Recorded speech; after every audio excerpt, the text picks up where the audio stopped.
দেখো তো শূন্য থেকে বড় যে সকল সংখ্যা কি শূন্য থেকে বড় তাদেরকে ধনাত্মক সংখ্যা বলে। শূন্য বড় না এক বড়? সো এক একটা ধনাত্মক সংখ্যা। শূন্য বড় না দুই বড়? সো দুই একটা ধনাত্মক সংখ্যা। আচ্ছা, শূন্য বড় না মাইনাস এক বড় ভাইয়া? শূন্য বড়। কেন শূন্য বড়? আমার থেকে কোনো টাকাই নাই, সারা সারা 1 টাকা ঋণ করছে, ওকে 1 টাকা ঋণ পরিশোধ করার পরে আমার সমান হতে হবে, তাই না? সো শূন্য থেকে মাইনাস 1 ছোট।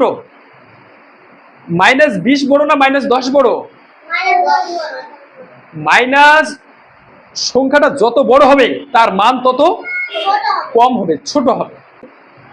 কথা হচ্ছে আমাদের আজকের টপিকস কি ভাইয়া বলতো? মৌলিক সংখ্যা।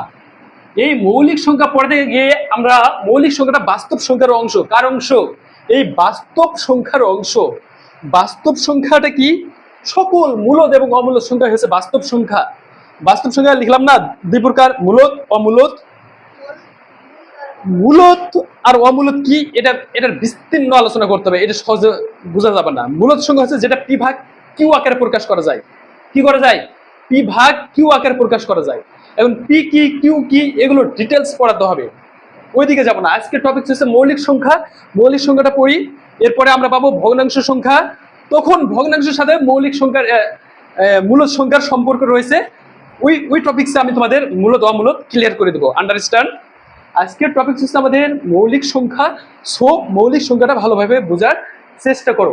এই মৌলিক সংখ্যা বোঝা। বাস্তব সংখ্যা কত প্রকার? 2 প্রকার, মূলদ অমূলদ। এই মূলদ সংখ্যাটা হলো আবার 2 প্রকার, একটা হচ্ছে পূর্ণ সংখ্যা আর একটা কি ভগ্নাংশ সংখ্যা। আচ্ছা বলো তো পূর্ণ সংখ্যাটা কি? পূর্ণ মানে কি? পূর্ণ। পূর্ণ মানে কি? গোটা গোটা, একটা সম্পূর্ণ। এই পূর্ণ সংখ্যাগুলো কি ভাইয়া? পূর্ণ সংখ্যা হচ্ছে 1। দেখো তো সম্পূর্ণ সংখ্যা না 1 2 3 0 মাইনাস 1 মাইনাস 2 মাইনাস 3। কথাটার অর্থ বুঝো। তাহলে পূর্ণ সংখ্যা কোনগুলো? পূর্ণ সংখ্যা লিখছি ধনাত্মক সংখ্যা, ঋণাত্মক সংখ্যা, শূন্য। তাহলে দেখো তো 1 2 3 এগুলো কি ধনাত্মক সংখ্যা। ধনাত্মক মানে কি? পজিটিভ। ধনাত্মক মানে কি? পজিটিভ, এই প্লাস প্লাস। ধনাত্মক মানে পজিটিভ আর ঋণাত্মক মানে মাইনাস। 1 2 3 এগুলো কি ধনাত্মক সংখ্যা, পজিটিভ সংখ্যা। আর শূন্য আরেকটা আছে মাইনাস 1 মাইনাস 2 মাইনাস 3 এগুলো কি ভাইয়া?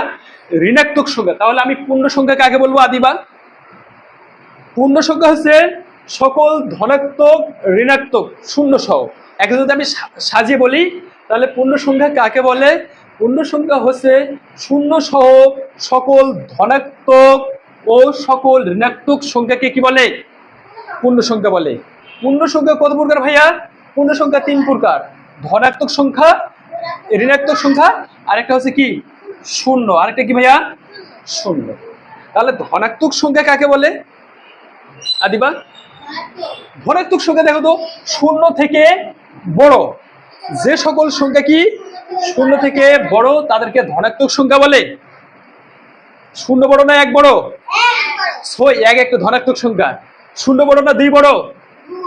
সো দুই একটা ধনাত্মক সংখ্যা। আচ্ছা, শূন্য বড় না মাইনাস 1 বড় ভাইয়া? শূন্য বড়। কেন শূন্য বড়?